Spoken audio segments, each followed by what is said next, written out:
Good morning, guys. It is Adam, your disciple of Jesus Christ, with your Making the Adjustment Bible study of the day. And today we're in Acts chapter 8, verse 9 through 25. And the title of this message is The Gospel's Transformative Reach.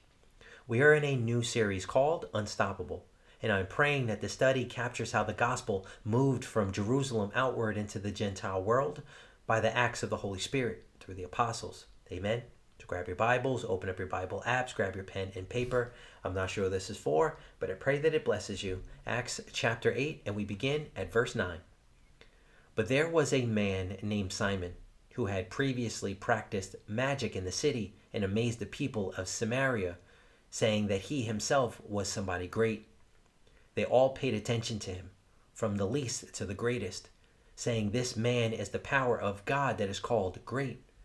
And they paid attention to him, because for a long time he had amazed them with his magic. But when they believed Philip as he preached good news about the kingdom of God and the name of Jesus Christ, they were baptized, both men and women. Even Simon himself believed, and after being baptized, he continued with Philip. And seeing signs and great miracles performed, he was amazed. Now, when the apostles at Jerusalem heard that Samaria had received the word of God, they sent to them Peter and John, who came down and prayed for them that they might receive the Holy Spirit. For he had not yet fallen on any of them, but they had only been baptized in the name of the Lord Jesus. Then they laid their hands on them, and they received the Holy Spirit.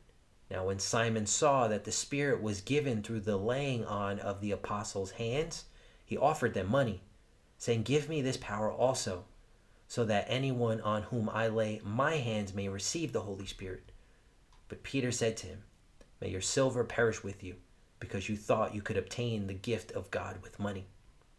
You have neither part nor lot in this matter, for your heart is not right before God. Repent, therefore, of this wickedness of yours, and pray to the Lord that, if possible, the intent of your heart may be forgiven you. For I see that you are in the gall of bitterness and in the bond of iniquity." And Simon answered, "Pray for me to the Lord, that nothing of what you have said may come upon me."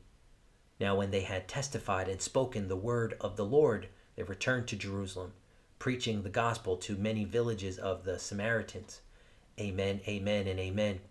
So this passage reveals the collision between human power seeking and divine authority, a tension that exposes the gospel's transformative reach even as it tests the sincerity of belief. Simon had wielded considerable influence in Samaria through sorcery, commanding attention from all social levels who regarded him as embodying divine power. Yet when Philip proclaimed Christ, the Samaritans, including Simon himself, believed and were baptized.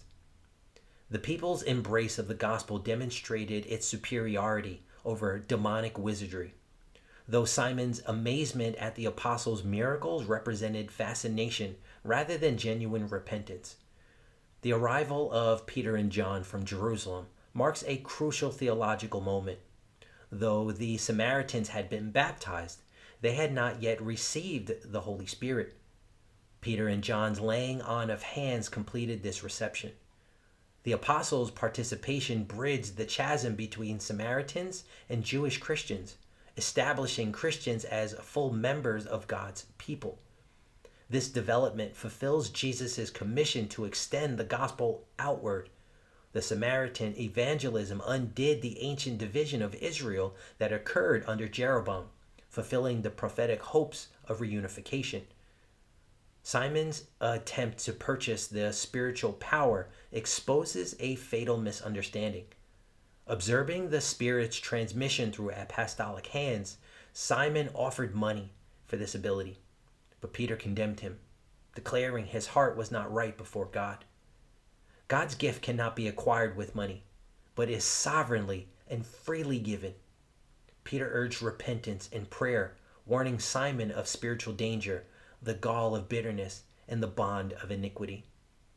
Simon's response, requesting prayer rather than dismissing Peter's rebuke, suggests the possibility of genuine transformation.